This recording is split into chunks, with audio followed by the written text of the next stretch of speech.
First ever factory outlet Mukunda jewellery KPHB Kothapet Khammam Somajiguda Hanamkonda. నమస్తే అండి. కీర్తి గారు నమస్కారం అండి. సో ఫిబ్రవరి నెలలో వృషభ రాశి వారికి ఎలా ఉండబోతోంది? మనకి రాశి ఫలాలకి ఎందుకు అవసరం, ఓకే, ఇది మనకి మహర్షులు ఎందుకు ఇచ్చిన ఉద్దేశం ఏంటో మనం తెలుసుకుంటే మనకు చాలా ఈజీగా ఉంటుంది. ఫస్ట్ మనకి ఏదైనా కానీ పని సాధించాలి అంటే ధర్మార్థ కామ పురుషార్థాలు అంటారు అనమాట. చతుర్థ పురుషార్థాలు 4 ఉంటాయి అనమాట. అవి ధర్మము, అర్థము, కామము, మోక్షము. మనం పుట్టిన దగ్గర నుంచి లాస్ట్ వరకు వీటితోనే మనం అసోసియేట్ అయి ఉంటాం.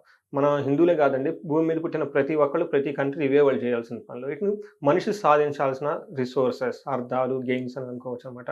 ఇవి సాధించేటప్పుడు 2 రకాల అప్రోచ్. ఒకటి మనం బాధపడుతూ క్షోభపడుతూ లైఫ్ అంతా ఇంతేనా తిట్టుకుంటూ ఒక నరకం అని ఫీల్ అవుతూ చేసుకునేది. రెండోది శోభాయమానంగా మనం చక్కగా బ్లిస్ఫుల్గా ఉండి వేరే వాళ్ళని బ్లిస్ఫుల్గా చేసి చక్కగా ఉత్సాహంగా జీవితాన్ని జరుపుకోవటం మన ఫ్యామిలీ మెంబర్స్ అంతా ఏది. అయితే మనకి ఇక్కడ జ్యోతిష శాస్త్రం యూజ్ అవుతుంది. ఏ టైంలో ఎలాంటి మనకు అనుకూల పరిస్థితులు ఉన్నాయి, ఎలాంటి ప్రతికూల పరిస్థితులు ఉన్నాయి మనకి క్లీన్గా జ్యోతిష శాస్త్రంలో మహర్షులు చెప్పారు. అదే జ్యోతిష శాస్త్రం. Light, it's throws the light, ముందుకు రాబోయే వాటి గురించి అనమాట. దీన్ని వాడుకొని చక్కగా మనకి ఆది శంకరాచార్యులు చెప్పినట్లుగా వివేక వైరాగ్యాలు కలిగి ఉండాలి. అంటే విజ్డమ్, ఎప్పుడు ఏ పని చేయాలో తెలుసుకొని ఉండాలి, బరబరని వెళ్ళిపోవటం కాదు. అలానే ఏది మనం చేయకుండా ఉండాలో కూడా నేర్చుకోవాలండి. ఏదైతే మనకి ఇబ్బంది పెడుతుందో దాన్ని తీసి అవతల వేయటం అనేది వైరాగ్యం అంటే అనమాట. ఇలా మనుషులు చక్కగా హ్యాపీగా ఉండాలనే ఉద్దేశంతో మహర్షులు ఇచ్చిన జ్ఞానాన్ని శాస్త్రపరంగా యాజ్ టీజ్గా మీ ముఖంగా లేకుంటే సుమన్ టీవీ వెన్యూ ప్రకారంగా మనం షేర్ చేసుకున్నామండి. అందులో మాఘమాసం ఎంతో ఉత్సాహకరమైన మంతు, ఎంతో ఏమంటారు ఉత్తరాయణంలో స్టార్ట్ చాలా దివ్యకరమైన మాసంలో ఈ 12 రాసుల వరకు ఎలా ఉందో మనం చూద్దాం. ఇది అన్నిటి కేసెస్ ఇందులో వచ్చేస్తాం. సో ఫిబ్రవరి మంత్ కనుక మనం చూసుకుంటే ఇది మనం మాఘమాసంతో కలిపి వస్తుందని మనం ఆల్రెడీ చెప్పుకున్నామండి. సో ఈ మాసంలో వృషభ రాశి కనుక మనం చూసుకుంటే ఇందులో ఉన్న ఫస్ట్ నక్షత్రాలు చూద్దాం. కృతిక 2, 3, 4 పాదాలు, రోహిణి 1, 2, 3, 4 పాదాలు, మృగశిర 1, 2 పాదాలంతా మనకి వృషభ రాశి కింద వస్తాయి. అంతేకాకుండా పేరు బలం కనుక ఎవరికైనా చూసుకుంటే వీళ్ళకి ఈ, ఉ, ఏ, ఓ, వా, వి, ఉ, వే, ఓ ఈ అక్షరాలు మోరార్లస్ ఇదే సౌండ్తో ఉన్న వాళ్ళంతా మనకి వృషభ రాశి కింద వస్తారని గమనించుకోవాలి. మనం గ్రహాల యొక్క స్థితిని కనుక చూస్తే ఈ మాసంలో వీళ్ళకి ప్లానెట్స్ ఎక్కడెక్కడ ఉన్నాయి, వాళ్ళ మీద ఎలాంటి ఇంపాక్ట్ ఉందో చూసుకుందాం. ఈ మాసంలో మనకి ఈ గ్రహ స్థితిని బట్టి గమనించుకుంటే మనకి వృషభ రాశి వారికి ఎలా ఉందో చూద్దాం అన్నమాట. సో మనకి వృషభ రాశికి ఈ గ్రహ స్థితి ప్రకారం కనుక చూసుకుంటే మనకి మహర్షులు లఘు గోచారం, సూక్ష్మ గోచారం మనకు ఒక కాన్సెప్ట్ ఇచ్చారండి. దీని ప్రకారం కనుక చూసుకుంటే ఫస్ట్ 15 డేస్, తర్వాత 15 డేస్ చూసుకుంటే మనకి టీవీలో హెడ్లైన్స్ లాగా, ముఖ్యాంశాలాగా, సమరీ లాగా ముందే మనం తెలుసుకోవచ్చు. దాంట్లో ఫస్ట్ వీళ్ళకి ఏమంటారంటే వీళ్ళ చుట్టూ ఉండే వాతావరణము ఒక రకంగా చెప్పాలంటే కొంచెం ద్వేషపూరితం ఉండే అవకాశం ఎక్కువగా ఉంటుంది. ధనం అయితే ఎక్కువగా ఖర్చు పెట్టే అవకాశం ఎక్కువగా ఉంటుంది. కానీ ఏ పని చేసినా కానీ సక్సెస్ అవుతుంది. అందులో ఆటంకాలు ఏ విధంగా ఉండవు, చాలా బాగుంటుంది. చాలా అభయప్రదంగా కూడా చక్కగా ఉండే అవకాశం ఎక్కువగా ఉంటుంది. అయితే సూర్యుడు మారిన తర్వాత వీళ్ళకి ఇంకెలాంటి ఫలితాలు ఉంటాయి అంటే ఏదైనా పని కనుక చేస్తే పనిలో బాగా కలిసి వస్తుంది. తర్వాత సౌఖ్యంగా ఉంటారు, అభయప్రదంగా ఉంటారు, హ్యాపీగా ఉంటారు, ఎలాంటి ఆటంకాలు ఉండవు. ఒక రకంగా చెప్పాలంటే వృషభ రాశి వారికి ఈ ఫిబ్రవరి మంత్ చాలా బాగుంటుందని మనం చెప్పుకోవాలి, ఇన్ సమరీ చెప్పుకుంటే. సో మనకి ఏ విధంగా బాగుంటుందో చూద్దాం. సో మనకి గోచారం ప్రకారం కనుక సూర్యుడు వీళ్ళకి 10th హౌస్లో ఉండటం వల్ల 10th హౌస్లో సూర్యుడు వీళ్ళకి బాగా యోగ్యతనిస్తారు. సో ఏ విధంగా అంటే మనకి సంస్కృతంలో మహర్షులు ఏం చెప్తారంటే అర్ధసిద్ధి, స్వధారోగ్యం, బంధుమిత్ర సమాగమం, రాజదర్శనం, సల్లాపు, సుసౌఖ్యం, దశమే రవి అని చెప్తారనమాట. రవి కనుక 10వ ఇంట్లో ఉంటే ఎలాంటిది ఉంటేనంటే ఫస్ట్ మనకి రాజదర్శనం అంటే అఫ్కోర్స్ ఇప్పుడు రాజులు ఉండరు కాబట్టి గవర్నమెంట్ అఫీషియల్స్ కలవటము, పొలిటీషియన్లు కలవటము, బాసులను కలవటము, తర్వాత అప్పటిదాకా ఏదైనా ఆఫీస్లో పెండింగ్ ప్రాజెక్ట్స్ ఉన్నా ఏదైనా ఉన్నా కానీ పై సీనియర్ ఆఫీసర్తో డిస్కస్ చేయటం, వాళ్ళతో చక్కగా కలిసి వాళ్ళకి కావాల్సిన పని చేయించుకుంటారు. సో ప్రొఫెషనల్గా కానీ వాళ్ళకి చాలా బాగుంటుంది అని ఒక రకంగా చెప్పుకోవాలి. అంతేకాని బిజినెస్ పీపుల్ ఉంటే గవర్నమెంట్తో లాబింగ్ చేసుకోవటం కానీ, వాళ్ళకి కావాల్సిన కాంట్రాక్ట్స్ కానీ, అగ్రిమెంట్లు, ఈ పనులన్నీ అయ్యే అవకాశం చాలా ఎక్కువగా ఉండే అవకాశం ఎక్కువగా ఉంటుంది. అంతేకాకుండా అర్ధసిద్ధి, సదా ఆరోగ్యం, ఎప్పుడు ధనం ప్రకారం బాగుంటుంది, ఆరోగ్యం బాగుంటుంది, బంధువులు మిత్రులతో చక్కగా కలిసే అవకాశం ఎక్కువగా ఉంటుంది. మనం చెప్పనవసరం లేదు, ఈ రాశి వాళ్ళు మాఘమాసంలో చాలా పెళ్ళిళ్ళకి వ్రతాలకు వెళ్తారు అని మనకు అర్థమవుతుంది. ఎందుకంటే ఆ టైంలో అన్నీ ఉంటాయి కాబట్టి వీళ్ళకి కూడా అదే చూపిస్తుంది కాబట్టి చక్కగా వీళ్ళు పార్టిసిపేట్ చేసే అవకాశం ఎక్కువగా ఉంటుంది. తర్వాత చక్కగా అందరితో మాట్లాడుతూ ఉల్లాసంగా ఉత్సాహంగా ఉండే అవకాశం చాలా చాలా ఎక్కువగా ఉంది. అయితే వీళ్ళు 4th హౌస్లో దృష్టి ఉండటం వల్ల కొంచెం అన్కంఫర్టబుల్ గురే అవకాశం ఎక్కువగా ఉంటుంది. సో దీనికి సుఖానికి సంబంధించి అంటే వాళ్ళ ఇంటికి సంబంధించిన విషయాల్లో కానివ్వండి, లేదంటే వాళ్ళు పడుకునే దాని గురించి కొంచెం రెస్ట్ తీసుకోవటం కానీ, కార్లు కానీ, కన్వీనియన్స్, ఇలాంటి వెహికల్స్ కానీ ఇట్లాంటి విషయంలో అంటే వాళ్ళు అంతకుముందు లగ్జరీగా ఎంజాయ్ చేసిన వాటి విషయంలో ఆ లగ్జరీ లేకుండా కొంచెం సాదా సీదాగా ఉండే గడపాల్సిన టైం అయితే కొంచెం ఎక్కువగా ఉండి లాస్ ఆఫ్ కంఫర్ట్ అంటారు అనమాట. మనకి ఏమంటారంటే సుఖం లేకపోవటం అంటారు కదండి, ఇది కూడా అవకాశం ఎక్కువ ఉంది. పర్టికులర్ ఇంటికి రిలేటెడ్ మ్యాటర్స్ లో ఉండే అవకాశం ఎక్కువగా ఉంది.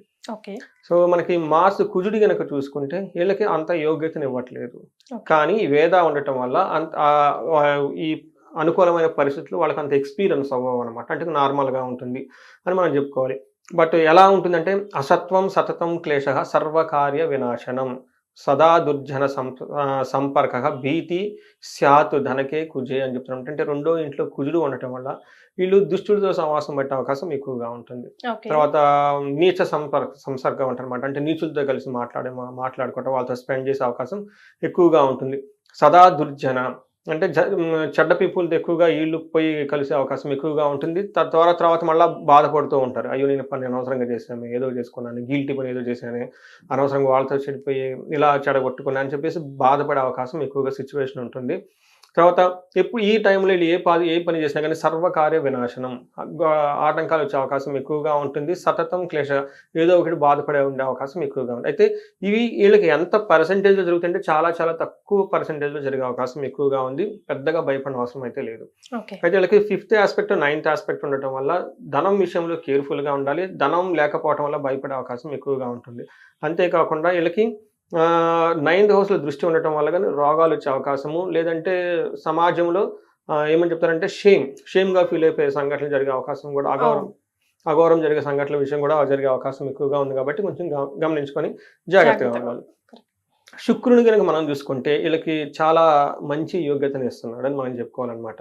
ఎలాంటి యోగ్యతను ఇస్తున్నారంటేనండి, పుష్టిం కాంతిం తదా కీర్తి మిష్ట సిద్ధి కార్య సాధకం క్షీరాన్న భోజనం కుర్యాత్ శుక్రై ఏకాదశే ఫలం అని చెప్తారు. అంటే 11వ ఇంట్లో ఉండటం వల్ల శుక్రుడు వీళ్ళకి శరీరం చాలా కాంతివంతంగా ఉంటారు, పుష్టిగా ఉంటారు, అనుకున్న పనులని చక్కగా చేసుకుంటూ ఉంటారు, చక్కగా ఫుడ్ తింటూ ఉంటారు, అందరితో కలిసి మెలిసి కలివిడిగా చక్కగా హ్యాపీగా ఉండే సంఘటనలు ఉంటాయి. అంటే ఒక రకం చెప్పుకోవాలంటే వీళ్ళకి ఫిబ్రవరి మంత్లో మనకి చాలా శుభకార్యాలు ఉన్నాయి కాబట్టి ఆ కార్యక్రమాలు వీళ్ళు ఇంట్లో జరిగే అవకాశం ఎక్కువగా ఉంటుంది. వీళ్ళు వేరే వాళ్ళని పిలిచే అవకాశం ఎక్కువగా ఉంటుంది.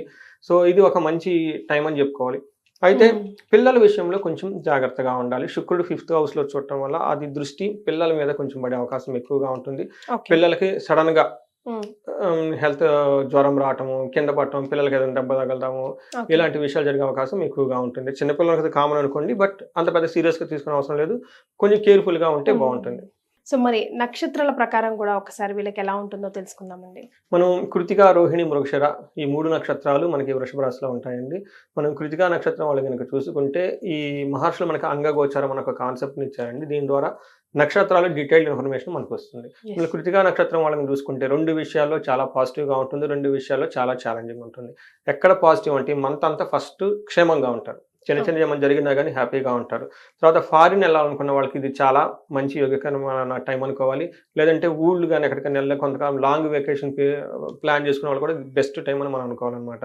అంతే కాకుండా 2 విషయాలు కేర్ఫుల్గా ఉండాలి. ఒకటి దేహ పీడనం, హెల్త్ కాంప్లికేషన్స్ వచ్చే అవకాశం ఎక్కువగా ఉంటుంది. కలహం, గొడవలు అయ్యే అవకాశం కూడా ఎక్కువగా ఉంటుంది. ఈ గొడవలు కూడా అన్నదమ్ముల వల్ల వచ్చే అవకాశం ఎక్కువగా ఉంది. కాబట్టి కొంచెం కేర్ఫుల్గా ఉండాలి. మన రోహిణి నక్షత్రం కనుక చూసుకుంటే వీళ్ళకి 3 విషయాల్లో పాజిటివ్గా ఉంది, 2 విషయాల్లో ఛాలెంజింగ్గా ఉంది. ఫస్ట్ పాజిటివ్గా ఎక్కడ ఉందంటే వీళ్ళకి పరవాసం, ఫారిన్ వెళ్ళాలనుకుంటే చాలా బాగుంటుంది, క్షేమప్రదంగా ఉంటారు. తర్వాత ఎక్కడ వీళ్ళకి ఓవరాల్గా సక్సెస్ఫుల్గా ఉంటుంది మంత్ అని చెప్పుకోవాలన్నమాట. అయితే ఛాలెంజెస్ ఎక్కడ ఉంటుందంటే ఫస్ట్ 6 days ఫైనాన్షియల్ ట్రబుల్స్ ఉంటాయి, last 10 days 6 days health complications ఉండే అవకాశం ఎక్కువగా ఉంటుంది. రోహిణి నక్షత్రం వాళ్ళకి గొడవలు అయ్యే అవకాశం ఎక్కువగా ఉంటుంది, ఇది కొంచెం గమనించుకోవాలి. మృగశిర నక్షత్రం వాళ్ళకి 3 విషయాల్లో పాజిటివ్గా ఉంటుంది, 2 విషయాల్లో నెగిటివ్గా ఉంది. ఎక్కడ పాజిటివ్ అంటే వీళ్ళకి షాపింగ్ చేస్తారు, కావాల్సిన బట్టలన్నీ కొనుక్కుంటారు, ఫారిన్ వెళ్ళాలనుకున్న వాళ్ళకి బాగుంటుంది, లాంగ్ వెకేషన్ ప్లాన్ చేసుకునే వాళ్ళకి చాలా బాగుంటుంది. తర్వాత ఈ మాసం కూడా వీళ్ళకి చాలా అనుకూలంగా యోగ్యదాయంగా ఉంటుంది ఓవరాల్గా కనుక మనం చూసుకుంటే. ఎక్కడ కేర్ఫుల్గా ఉండాలంటే ఫస్ట్ ఫైనాన్షియల్ ట్రబుల్స్ ఫేస్ చేసే అవకాశం ఎక్కువగా ఉంది. బడ్జెట్ ఓవర్ షూట్ అయ్యి ధనానికి ఇబ్బంది పడే అవకాశం ఎక్కువగా ఉంది కాబట్టి కేర్ఫుల్గా ఉండాలి. అది కూడా first 19 days of February month. తర్వాత నెక్స్ట్ 10 daysలో హెల్త్ కాంప్లికేషన్స్ వచ్చే అవకాశం ఎక్కువగా ఉంది, కేర్ఫుల్గా ఉండాలి. గొడవలు పడే అవకాశం కూడా ఎక్కువగా ఉంది. ఈ గొడవలు కూడాను అన్నదమ్ముల రిలేటెడ్గానే ఉంది, లేదంటే ఫాదర్ లేదంటే అటు సైడ్ నుంచి ఎక్కువ గొడవలు వచ్చే అవకాశం ఎక్కువగా ఉంది. కాబట్టి దీన్ని గమనించుకొని చక్కగా మాసం అంతా ప్లాన్ చేసుకోవాల్సిన అవసరం ఎంతైనా ఉందండి. రైట్. మరి వీరికి ఏమైనా రెమెడీస్ సూచిస్తారా? బికాస్ హెల్త్ పరంగా, ఫ్యామిలీ పరంగా కూడా డిస్టర్బెన్స్ కనిపిస్తూనే ఉన్నాయి. అవునండి.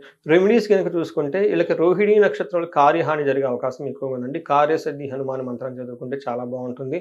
అలానే మృగశిర నక్షత్రం వాళ్ళకి సుఖనాశనం, లగ్జరీ, కంఫర్ట్ పోయే అవకాశం ఎక్కువగా ఉంది. కాబట్టి వీళ్ళకి లక్ష్మీదేవి కృపా కటాక్షం చాలా చాలా అవసరం. శుక్రవారం నియమంగా ఉండి తర్వాత లక్ష్మీదేవిని కనుక ప్రార్థన చేస్తే చాలా బాగుంటుంది. లక్ష్మీనారాయణుని కానీ లేదంటే విష్ణుమూర్తికి సంబంధించిన వెంకటేశ్వర స్వామికి సంబంధించిన ఏ ఆలయం విజిట్ చేసినా కానీ చాలా చక్కగా ఉంటుంది. కృతికా నక్షత్రం వాళ్ళు పర్టికులర్గా వీళ్ళకి ఓ మహన్యాసపూర్వక ఏకాదశ రుద్రాభిషేకం చేయించుకుంటే చాలా చాలా బాగుంటుంది, చక్కగా ఉంటుంది. ఎందుకంటే వీళ్ళకి హెల్త్ కాంప్లికేషన్ కూడా చూపిస్తుంది. మీరు అడిగినట్టు వీళ్ళకి 2 ప్రాబ్లమ్స్ కామన్గా అందరికీ ఉన్నాయండి. ఒకటి హెల్త్, రెండోది కలహం, 2 ఉంది.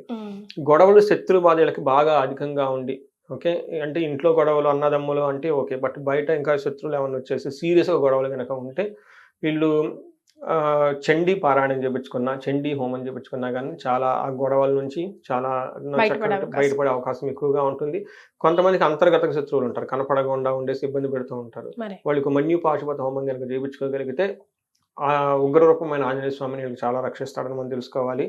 సో ఓవరాల్గా అంతా క్షేమంగా ఉంది కాబట్టి అంత పెద్దగా బాధపడాల్సిన అవసరం అయితే ఈ రాశి వాళ్ళకైతే లేదు.